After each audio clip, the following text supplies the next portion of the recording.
out to the Middle East because, of course, that is leading all the headlines across the world. Yes, all indeed. eyes on Israel with now that war with Hamas. Hundreds of people are dead tonight, including at least 9 U.S. citizens after Hamas's surprise attack on Israel over the weekend. And now the world is watching in horror as Israel ordered a total siege of Gaza. These tensions obviously go back years. There could be consequences reaching far beyond Israel. Israel policy expert Barak Lurie with us live now to explain where we are right now. Barak, good to see you. Give us the latest, because we just heard from the Prime Minister, Bibi Netanyahu, on what is happening on the ground as they now attempt to take control of Gaza. Well, they're massing about 100,000 soldiers on the Gaza border at this point, with the intent, of course, to go in and infiltrate all the way through. It might have to be urban warfare. My guess, however, is that the war rules have changed, and it's going to be much more of an attack. They will likely, and frankly, I hope that they will flatten virtually all the buildings in Gaza, with warning, of course, to the citizens, something that the Hamas group doesn't do. No other army does what Israel does, which is to warn people of the impending attacks that they are about to make, and to be very surgical when they can be. So it's very concerning. I'm an Israeli myself. I have many Israeli friends. All my relatives are there. Many of my cousins are now going into battle, and they will be among the 100,000 that go into Gaza very shortly. And I was born in Ashkelon, one of the cities that has been attacked. So this is a very concerning moment. This was an inevitable moment, unfortunately, due to the pullout of Israel from Gaza back in 2005. Now we are seeing the inevitable result. We had seen warning here from the government of Egypt. We had seen the Israeli government in recent weeks also issue warning that this could be impending, that this could happen. We understand that there's fire also to the north and the border there with Lebanon. Also another terrorist organization, Hezbollah. We know that Iran is involved. This is greater than just 2 states, if you will, Gaza and Israel. This involves not just the Middle East, but even back here at home, there are repercussions. What does that mean? What does that look like?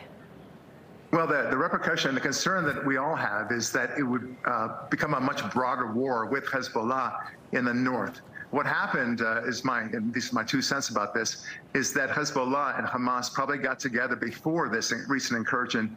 And Hezbollah, which is a much more sophisticated army, said, thanks, but no thanks, Hamas. You are not that sophisticated, and we don't want to get into a clumsy war with you. But we'll wait and see. If you guys pull off something, maybe we might actually cause some damage up in north as well. So as a result, Israel now is going up to the north. They're also stationing a lot of troops up there, which is very draining for the I think we lost you a little bit there, Barak, but obviously I have been watching this sort of this conflict for most of my life, most of my entire life, and I'm wondering if we've hit just a new low in how this is going to play out. We've watched missiles and attacks in this region from Gaza to Israel forever, and I remember this attack sort of commemorates or goes in line with an attack that happened in I want to say the 70s. A war of Yom Kippur. Right, and so are we watching a new, what am I seeing? Is this going to be the beginning of a new 10, 20, 30-year process of these 2 states trying to come together, or is this about to be war for the next 30 years? Well, I don't think it's going to be war for the next 30 years. I do think, however, that there will be a massive change in Gaza. The Israelis cannot continue on like this, where they hope that the Hamas militants, the terrorists, will somehow not grab hostages as they have in the past and are presently doing, and that then we won't have a status quo like that we're still having today. What's going to happen is it's going to be a major change. I do not think that the Israelis can afford to tiptoe around this anymore. And so as a consequence, they're going to be sending a message to Hamas in the future. Look, this is not it's not a religious war. It's not even a territory war. This is about democracy versus not democracy. We're obviously talking about a terrorist organization, and Hamas, which I think is what you're referring to, Barak. Quickly, before we go, we know that Qataris are also involved, so are the Saudis, and there's talks already of peace treaties, peace deals being brokered by other nations. But right now, in effect, there are hundreds of people that are kidnapped, that are likely still alive in Gaza, Israeli citizens, American citizens. Any latest, do we know, are the IDF in there? Are there American Navy SEALs also in Gaza trying to get these hostages back? Or what's the latest from the ground? The latest that I know is that the IDF is very much getting information about where the hostages are. I'm not clear about whether the American SEALs are somehow actively involved in this. I think they're there to show some support, but I don't think they're actively involved with the Israelis at this point. God willing, they will be. All right, we know that American warships have neared Israel and are trying and will be there as backup. Barak Lurie, we appreciate that insight. Of course, back here in the region, there are huge questions about what Israel and this Hamas war could really mean for us. Really, back here at home, we've seen protests in Times Square, outside of the White House, across the country right now, because it seems like people are hiding and they're digging their heels in very deeply here on this issue. Fox 5's Tom Fitzgerald live tonight at the Israeli embassy. And Fitz, you've spoken with embassy officials. What is the latest as far as it goes for Jewish people here in America and for Israelis in the United States?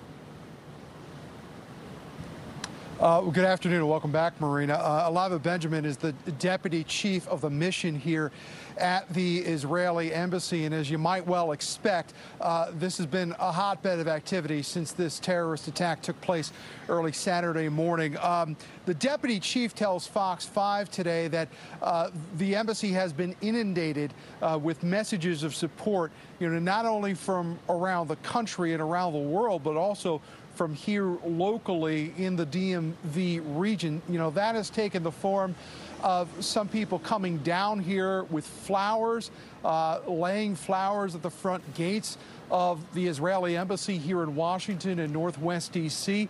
Other people have been coming down here with flags. And then there are other people who are on all kinds of the different spectrum of this. To give you an example, there was a group of Iranians who showed up here earlier today. Now, you might ask, well, Iran is the sworn enemy of Israel. What would Iranians be doing down here? It turned out these were Iranians who do not support the current government of Iran, and they want to see the current Islamic State replaced.